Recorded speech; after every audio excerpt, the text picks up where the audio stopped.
धीरेन्द्र शास्त्री जी सनातन यात्रा पद यात्रा शुरुआत की है, सबसे आह्वान किया कि सब लोग जो समर्थन करें और हनुमान चालीसा। ये राजनीति है। देखिए, इधर कहा जा रहा है बटोगे तो कटोगे, तो बटोगे का मतलब कि जातियों में मत बटो, ठीक है।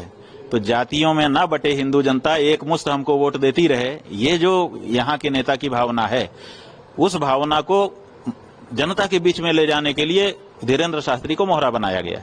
इसीलिए वो जो सनातन यात्रा कर रहे हैं, वो नारा क्या लगा रहे हैं? नारा लगा रहे हैं जात पात की करो विदाई और हिंदू हिंदू भाई भाई। तो जात पात की बिटाई करो, माने जात पात से बट रहे हैं। यही तो कह रहे हैं ना कि बटोगे तो कटोगे, तो माने जात पात में मत बटो। दूसरी पार्टियां जो है वो जात पात की राजनीति कर रही हैं, तो वो ये कह रहे हैं कि जात पात में मत बोलो, हिंदू हिंदू रहो ताकि थोक वोट हमको मिले।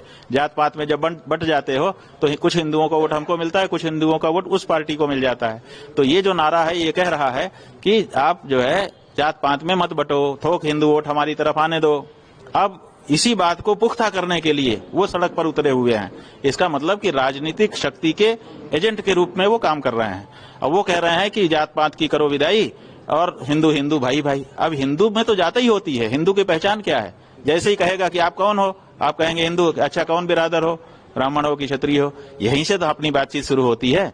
जब आप कहेंगे हिंदू है, आप कहेंगे कि कौन से हिंदू, माने ब्राह्मण हो कि क्षत्रिय हो, तो आप कहोगे नहीं हम तो हिंदू हैं। आपके ऊपर कोई भरोसा करेगा? बताओ। आप अगर अपनी बहन का विवाह करने गए हो, जिसके घर में गए हो उसके यहाँ जाके पूछोगे क्यों भाई, आप तो हिंदू तो बट नेचुरल हुआ ही है। आप उससे पूछेंगे कौन बिरादर हो, वो कहेगा कि हम तो हिंदू हैं। आप विवाह कर पाओगे? नहीं कर पाओगे। क्यों? क्योंकि वो हमारी परंपरा है, हमारे यहाँ वर्णाश्रम का विचार है। तो ऐसी हाँ, ये जरूर होना चाहिए, आंदोलन इसके लिए होना चाहिए कि वर्णाश्रम को मानते हुए हम किसी को नीचा दिखाने का काम नहीं करेंगे, किसी को तुच्छ नहीं समझेंगे, किसी से घृणा नहीं करेंगे। हम सब आपस में एक हो सकते हैं, लेकिन जात पात की विदाई ही कर देंगे तो हमारी पहचान नष्ट हो जाएगी। जब हमारी पहचान नष्ट हो जाएगी तो हम कैसे सनातनी रहेंगे? तो ये जो बात हो रहा है, ये तो जैसे ही कहते हैं कि जात पात की करो विदाई, वैसे ही सनातन धर्म नष्ट हो जाता है। तो उसके बाद फिर सनातनी कैसे हिंदू भाई भाई हो जाएगा? तो ये जो सनातनी कह करके आए हैं, असल में ये राजनीति का एजेंडा जनता के बीच में इम्प्लीमेंट करने के लिए उतारे गए हैं। राजनीतिक खेल है और कुछ नहीं है, इससे सनातन धर्म का कोई लेना देना नहीं। और इसीलिए पुरी के शंकराचार्य जी महाराज ने कहा है कि इसके हाथ का पानी तक नहीं पीऊंगा।